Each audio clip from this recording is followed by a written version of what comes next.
નમસ્કાર, welcome back to gastro ગુરુ. મારું નામ છે ડૉક્ટર નિસર્ગ પટેલ. હું લીવર સ્પેશિલિસ્ટ છું, સિડ્સ હોસ્પિટલ સુરત, ગુજરાતથી. શું તમે જાણો છો કે પ્રેગ્નન્સી દરમિયાન ગોલબ્લેડર સ્ટોન્સ બહુ જ કોમન વસ્તુ છે. 10% પ્રેગ્નન્ટ ફિમેલને ગોલબ્લેડરમાં સ્ટોન થાય છે, એમાંથી 1% લોકોને કોમ્પ્લિકેશન્સ થાય છે. આ નોર્મલી આપણા હોર્મોન્સ વધવાના લીધે, એટલે કે ઇસ્ટ્રોજન ને પ્રોજેસ્ટ્રોન વધવાના લીધે આપણા શરીરમાં ઉત્પન્ન થાય છે. આના નિદાન કરવા માટે આપણી પાસે સોનોગ્રાફી, MRI આ બધી વસ્તુ છે. આ બધી જ વસ્તુ આપણે આના પહેલાં વિડીયોમાં ડિસ્કસ કરેલી છે. This is part 2 of the video. એટલે જે લોકોએ એ વિડીયો નથી જોયો એ ખાસ જોજો, કેમ કે એમાં બહુ બધી ઇમ્પોર્ટન્ટ મેડિકલ ઇન્ફોર્મેશન છે. આપણે આ વિડીયોમાં એવું જોવાના છે કે જો તમને પ્રેગ્નન્સી છે અને એની સાથે તમને સોનોગ્રાફી કરવામાં પિત્તાશયમાં પથરી દેખાય છે તો તમારે શું શું પ્રિકોશન્સ લેવા જોઈએ. મારી સાથે છે ડૉક્ટર હિરલ શાહ, જે મને ક્વેશ્ચન્સ પૂછશે જે કોમનલી અમને અમારા પેશન્ટ્સ પૂછતા હોય, અને એના હું સરળ ભાષામાં તમને જવાબ આપવાનો ટ્રાય કરીશ.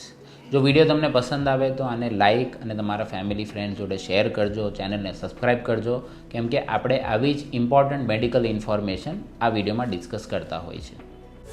गैस्ट्रो गुरु के साथ बढ़ाएं अपने पाचन स्वास्थ्य का अनुभव, जहां विज्ञान और वास्तविक ज्ञान मिलते हैं.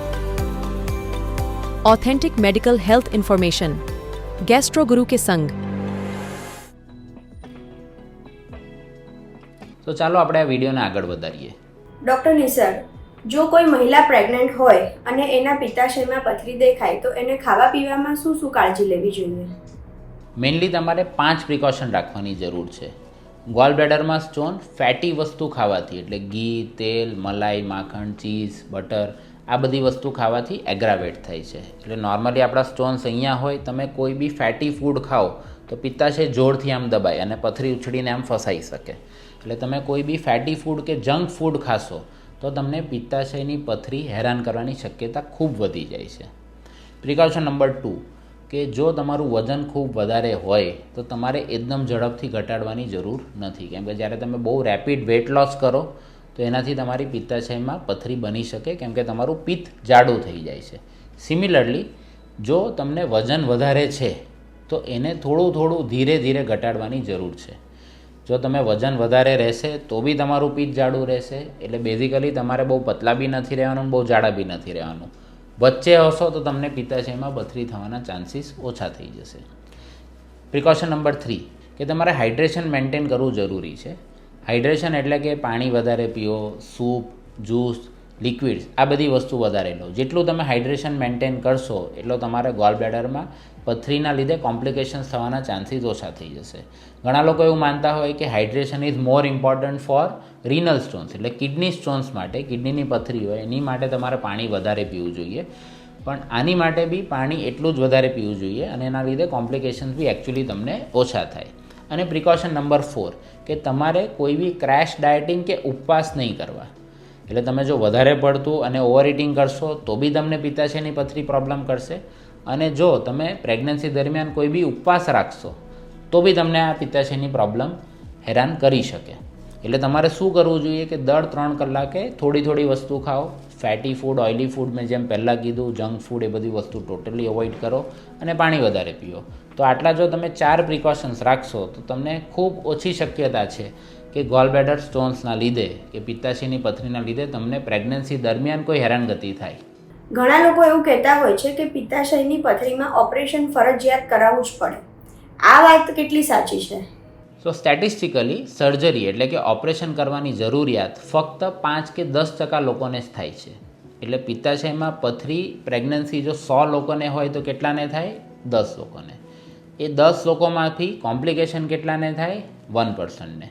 અને એમાંથી 5%ને સર્જરી કરવાની જરૂર પડે. એટલે બેઝિકલી 5000 પ્રેગ્નન્સી વચ્ચે માંડ 5 કે 10% લોકોને, એટલે 5 કે 10 લોકોને સર્જરી દરમિયાન ઓપરેશનની જરૂર પડે છે. બાકી 99.99% પ્રેગ્નન્સી દરમિયાન ઓપરેશનની આમાં જરૂર પડતી નથી. તમે જેમ કીધું કે પિત્તાશયની પથરી માટે 5 થી 10% લોકોને સર્જરી કરવી પડે, તો શું પ્રેગ્નન્સીમાં સર્જરી કરવી સેફ છે? તમે કોઈ બી સર્જરી પ્રેગ્નન્સી દરમિયાન કરો છો તો રૂટીન સર્જરી કરતાં તેનું રિસ્ક 10 થી 15% જેટલું વધી જાય છે. પણ સર્જરીની ક્યારે જરૂર પડે કે જ્યારે આપણી પાસે બીજો કોઈ રસ્તો નથી. એટલે એને કહેવાય રિસ્ક બેનિફિટ રેશિયો. એટલે ધારો કે કોલિસિસ્ટાઇટિસ છે, એટલે કે પથરી અહીંયા ફસાઈ ગઈ છે, પિત્તાશય આટલું મોટું થઈ ગયું છે, એની આજુબાજુ સોજો આવી ગયો છે, અથવા તો નળીમાં આવીને પથરી ફસાઈ ગઈ છે, તો કોઈ બી ડૉક્ટરને કમ્પલસરી ઓપરેશન કરવું જ પડે. જો ઓપરેશન નહીં કરશો તો આના લીધે બીજી કોઈ તકલીફ થવાના અથવા તો ડેથ થવાના બી ચાન્સીસ વધારે હોય. એટલે આવી ઇમરજન્સી કેસીસમાં તમારે ઓપરેશન કરવું જરૂરી જ છે, કેમ કે ઓપરેશન કરવાના રિસ્ક છે ખાલી 5 કે 10% અને ઓપરેશન નહીં કરવાના રિસ્ક ખૂબ જ વધારે છે. હા, પણ જે સ્કિલ્ડ સર્જન હોય, એટલે જે પેટની સર્જરી, એટલે ગેસ્ટ્રોઇન્ટેસ્ટિનલ સર્જન હોય કે GI સર્જન હોય, એની પાસે તમે સર્જરી કરાવો. એ સર્જરી લેપ્રોસ્કોપિક પદ્ધતિ એટલે કીહોલ સર્જરીથી કરે. આના લીધે તમે કોઈ સ્કિલ્ડ માણસ પાસે સર્જરી કરાવશો તો કોમ્પ્લિકેશન થવાના રિસ્ક ખૂબ ઓછા હોય છે. પણ તમે એવા ડરથી સર્જરી ના કરાવો કે ભાઈ પ્રેગ્નન્સી છે, માતાને કે બાળકને કોઈ પ્રોબ્લેમ થઈ જશે, તો એવી ભૂલ બિલકુલ નહીં કરશો. જો કોમ્પ્લિકેશન છે તો તમારે સર્જરી કરવું કમ્પલસરી છે. જેટલું તમે મોડું કરશો એટલા કોમ્પ્લિકેશન વધતા જશે. એવા કયા કેસીસ છે કે જેમને સર્જરી ટોટલી અવોઇડ જ કરવી જોઈએ? કયા લોકોને સર્જરી બિલકુલ જ નહીં કરવી જોઈએ? એટલે જે લોકોને ખાલી પિત્તાશયમાં પથરી દેખાય છે પણ કોઈ લક્ષણ નથી, એટલે નથી દુખાવો થયો, નથી તાવ આવ્યો, નથી લીવર ફંક્શન ખરાબ, આ લોકોને પ્રેગ્નન્સીમાં બિલકુલ જ સર્જરી કરવી જોઈએ નહીં. થોડોક માઇલ્ડ એવો દુખાવો છે કે પિત્તાશય પર માઇલ્ડ એવો સોજો છે તો બી તમે સર્જરી અવોઇડ કરી શકો. એટલે જો કોમ્પ્લિકેશન્સ હોય તો 100% સર્જરી કરાવો, અને કોઈ કોમ્પ્લિકેશન નથી, કોઈ લક્ષણ નથી તો 100% સર્જરી નહીં કરાવો. એકદમ બ્લેક એન્ડ વ્હાઇટ ક્લિયર છે. શું પિત્તાશયની પથરી માટે કોઈ દવા ઉપલબ્ધ નથી? નોર્મલી ગોલબ્લેડર સ્ટોન માટે કોઈ મેડિસિન અવેલેબલ હોતી નથી. ઘણા એવા પહેલાં સ્ટડીઝ થયેલા છે અને ઘણી બધી એવી મેડિસિન્સ ટ્રાય થયેલી છે, પણ જે અમારી મેડિકલ ગાઈડલાઇન્સ કે અમારા મેડિકલ બુક્સમાં એવી કોઈ દવા નથી કે આપણે ગોલબ્લેડરમાં પથરી હોય ને આપણે દવા આપીએ તો ઓગળી જાય. એક બે એવી મેડિસિન છે જેનું નામ છે UDCA, અર્સોડિઓક્સિકોલિક એસિડ, જે અમે કોઈક વાર બહુ એક્સેપ્શનલ કેસીસમાં યુઝ કરતા હોય છે. ઘણા લોકો એવું કહેતા હોય છે કે પથરી માટે આયુર્વેદિક અને હોમિયોપેથીમાં દવા ઉપલબ્ધ છે, તો આ વાત કેટલી સાચી છે?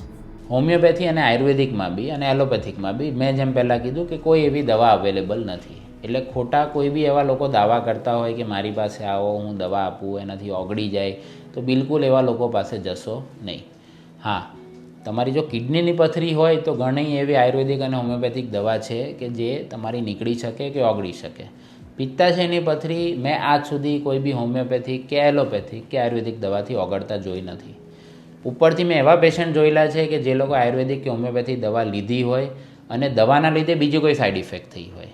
એટલે પ્લીઝ મારી એવી રિક્વેસ્ટ છે, જો તમને પિત્તાશયમાં પથરી છે પણ કોઈ લક્ષણ નથી તો કોઈ બી દવા લેશો જ નહીં. નહીં એલોપેથિક, નહીં આયુર્વેદિક કે નહીં હોમિયોપેથિક, કેમ કે દવા એવી કોઈ છે બી નહીં અને દવા લેવાથી ઘણીવાર તમને નુકસાન થઈ જાય. ઘણા લોકોને એવું લાગતું હોય કે હોમિયોપેથિક ને આયુર્વેદિકમાં કોઈ સાઇડ ઇફેક્ટ નથી હોતી. એવું નથી હોતું. કોઈ બી દવાની સાઇડ ઇફેક્ટ કે ઇફેક્ટ હોય જ છે. એલોપેથીમાં UDCA કે જેનું બ્રાન્ડ નેમ UDLIV છે, એ ટાઈપની દવાઓ અવેલેબલ છે, અને મારા પણ એક ફ્રેન્ડને આનાથી પથરી ઓગળી ગઈ હતી. તો આની પાછળનું લોજિક સમજાવજો. હા, જેમ મેં પહેલાં કીધું કે UDCA કે UDLIV કરીને એવી દવા અવેલેબલ છે કે જે પિત્તાશયની પથરી ઓગાળી શકે, પણ એનું બી તમારે લોજિક સમજવું જરૂરી છે. એટલે કયા સ્ટેજ પર પિત્તાશયની પથરી આપણને દેખાય છે? એક નોર્મલ પિત્ત છે, એક સ્લજ છે કે જેમાં ખાલી પિત્તાશયમાં રેતી છે. આવા કેસીસમાં તમે UDLIV વાપરો 6-1 મહિના માટે તો એનાથી એ તમારું જે સ્લજ છે તે ઓગળી જાય. પણ જેમ મેં પહેલાં વિડીયોમાં કીધું હતું કે 60% લોકોને તો સ્લજ એમ બી જતું રહેવાનું છે. એટલે એ લોજિકથી કે જો જે 60-70% કુદરતી રીતે જતું રહે છે તો એની માટે તમારે દવા કેમ લેવી છે? સેકન્ડલી, જો નાની નાની પથરીઓ હોય, એટલે જેની સાઇઝ 10 મિલીમીટર કરતાં કે 5 મિલીમીટર કરતાં નાની હોય, તો એ બી પથરી આ દવાથી ઓગળી શકે. પણ દવાનો ડોઝ છે 300 મિલીગ્રામ્સ, દિવસમાં 3 કે 4 વાર લેવી પડે અને કમસે કમ 3 કે 6 મહિના માટે લેવી પડે.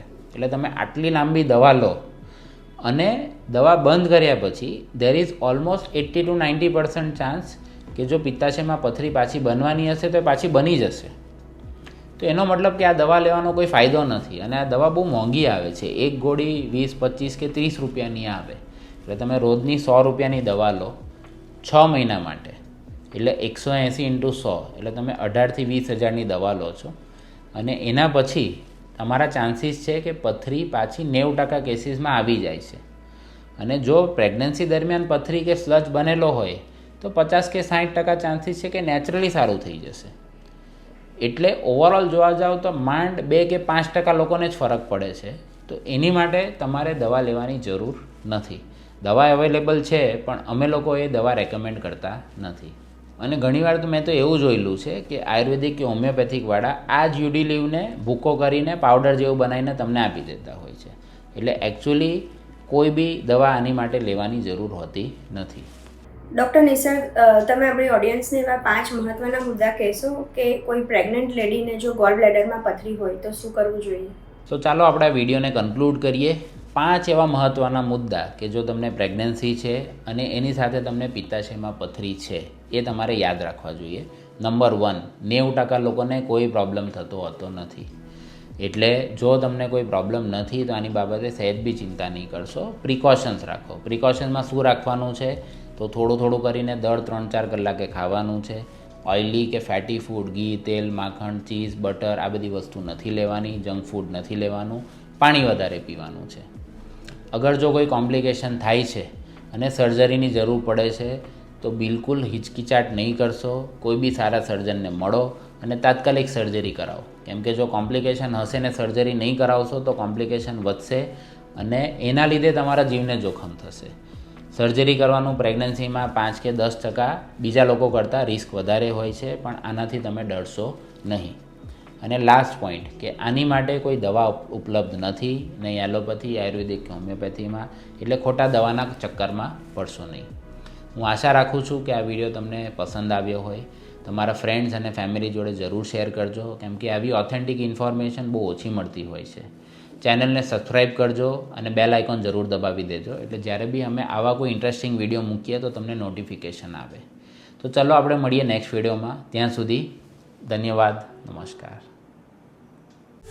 गैस्ट्रो गुरु के साथ बढ़ाएं अपने पाचन स्वास्थ्य का अनुभव, जहां विज्ञान और वास्तविक ज्ञान मिलते हैं. Authentic medical health information. Gastro गुरु के संग.